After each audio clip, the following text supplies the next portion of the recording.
help us get away, to stimulate our breathing so we're breathing faster, stimulate our heart rate so that we're getting blood pumping everywhere. And so while that happens, the parasympathetic nervous system is kind of pushed down to not function, because we don't really need the things that help us with digestion, urination, just sort of basic processes like that aren't coming about when the tiger is chasing us and going to kill us. We don't really need to think about how did that piece of greenery foliage taste earlier. While the parasympathetic, when we are resting, when we're sleeping, when we're eating, that's what's really going, and we don't need our blood to really be pumping. So the two systems work in opposition to each other, but as we'll see, RSD is kind of, the sympathetic nervous system is what becomes dysfunctional in RSD, hence the name reflex sympathetic dystrophy. And then I just threw in the enteric, which has to do, it's just our GI system. It's controlled by both nervous systems. And this is just I'm sorry, am I in your way? I just realized. You can see? Okay. Am I in anyone's way at all? Because I can sit down if I am. Okay. So yeah, the sympathetic versus parasympathetic, it's just our classic rest and digest. Just a cartoon showing that. And here's a better image. And so going back to our questions about hypertension, immune effects, and muscle atrophy, metabolic effects, and things like that is where we can kind of talk about it. At least we can start to. Let me see if I have. Now let's go ahead and talk about it on this slide. So the sympathetic nervous system, like I said, it is more of our getting our blood pumping, our airflow increased. So when we're really in that fight or flight mode, our blood will be pumping more, our heart will be really going, and so that's what starts things off to really get for us to become hypertensive or to have high blood pressure. And some other effects as well also really happen, and the endocrine effects, like we were talking about for diabetes, stimulating the release of glucose when we have our blood sugar really high. That's what unfortunately ends up leading to diabetes, is having the really high blood sugar, us being unable to regulate it with insulin. And as we'll see later on, I just kind of want to start to introduce it for those questions now. It's under the control of the sympathetic nervous system. It has to do with sleep and with muscle atrophy as well, but I just wanted to start answering it. These are just a few of the many neurotransmitters that we have, the hormones that really regulate our entire bodies. Just to show you, these are really only a few. So that's why it is a very complex process. So yeah, a simple mechanism I sort of found for just pain transmission. What happens is we'll have some sort of injury. Both hormones will be released at the same time, which leads to a specific response, like with prostaglandins, you may have heard of. That's what usually leads to the inflammation and swelling that we'll have when a normal injury happens, versus nociceptor, again, just meeting some sort of damaging stimulus. It creates an impulse through our nerves, and then through the peripheral nervous system, it sends it up to the central, the thalamus and the cortex in our brain. And then we also have that motor response of when we feel something very hot, like I was saying earlier, it sends that information up to the brain, and then that's then sent down to remove to remove our hand from the very hot stimulus. Any questions so far at all? Was that last explanation not very explanatory or fairly boring? And this is a much more complicated mechanism of it. I just kind of threw it in there just to kind of show that there are many different factors that really have to do with pain, its transmission. I mean, the classic one that's heard of is like the gate theory of pain transmission. That's one that's not really used very much anymore. It is somewhat helpful in understanding the information. However, it's a much more older theory of how pain comes to happen when the theory goes that when a stimulus becomes too much for us to handle, a gate sort of opens that sends the information up to our brains to actually process the information. Kind of somewhat like I was saying earlier with the first mechanism, but again, it's a very old time, or a very old dated theory that's not really used as much anymore. Okay, so here we go. On more about the questions that we had earlier. So when we're experiencing pain, there are many different effects that are happening in our bodies mediated by the sympathetic nervous system.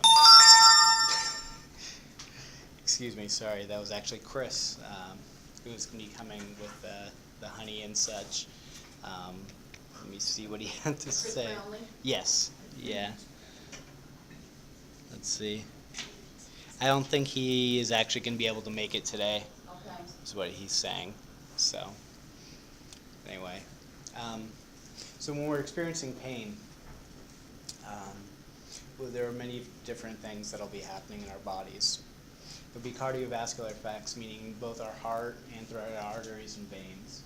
Our heart rate will go up.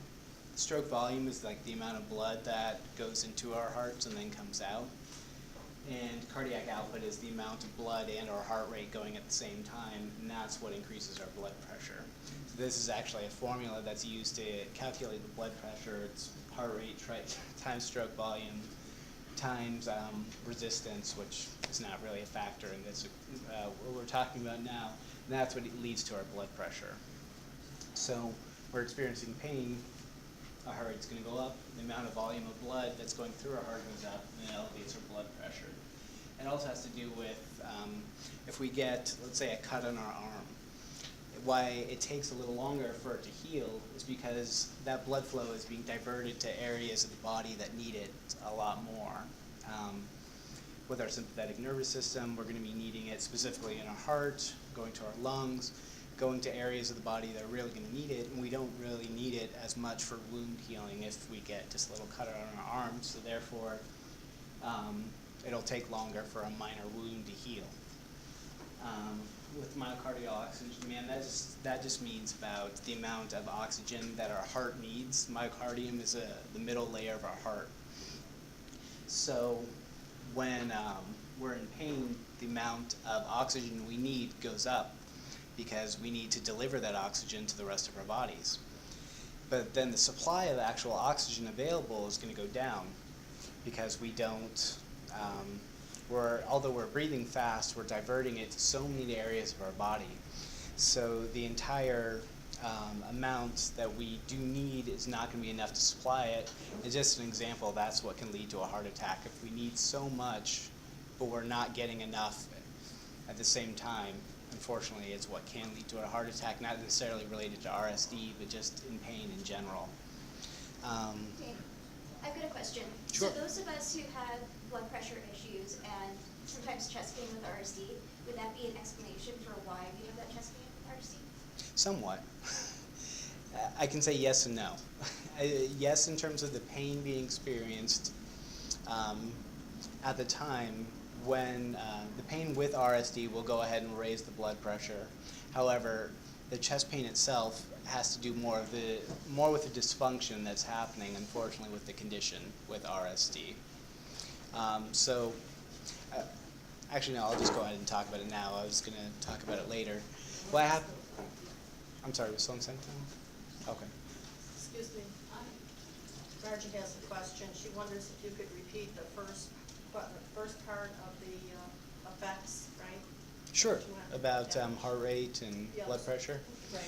Yeah, so when we're in pain, our heart rate is going to go up. That pain is sent to our central nervous system, which then evokes responses through the sympathetic nervous system. Our sympathetic nervous system is going to stimulate our hearts to pump blood more by increasing our heart rate. So if it normally beats, let's say, a second or once a second, it's going to increase that amount to 1.5, 2 times a second, making our heart rate go from 60 to 90 to 120 beats a minute. and that's mediated through the sympathetic nervous system, which I said also mediates pain. So I don't know if that's a bit of an explanation for it. Part of the other reason is that the nervous system becomes dysfunctional overall. The nerves that are being sent to our central nervous system are not. So, I'm sorry. Sure. An update on Margie's question is, so we have two numbers, the diastolic and the systolic. So which one is more affected than by the sympathetic nervous system? Is that right, Margie? They're both affected by pain responses. To get into blood pressure, I guess, the systolic, the upper number, versus the diastolic, the lower number. The systolic blood pressure is when our heart is contracting or squeezing, while the diastolic is the number when our heart is relaxing and not squeezing, essentially. And we measure that so that we can determine essentially how well our heart is working, both when it's contracting as well as when it's relaxing, because that can lead to many different conditions if it's not doing both very well.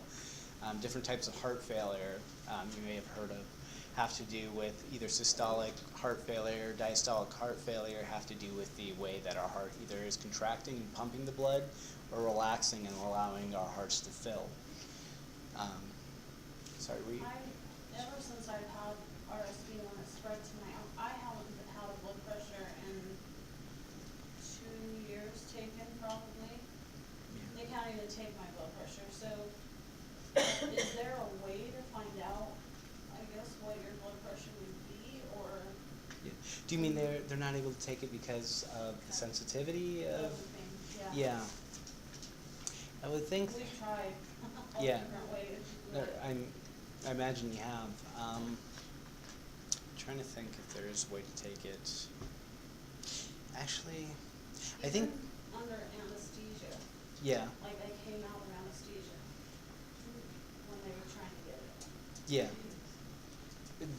I think they're probably able to take it while you're under, but. Well, they got one blood pressure the whole time I was under, but I came out, woke up.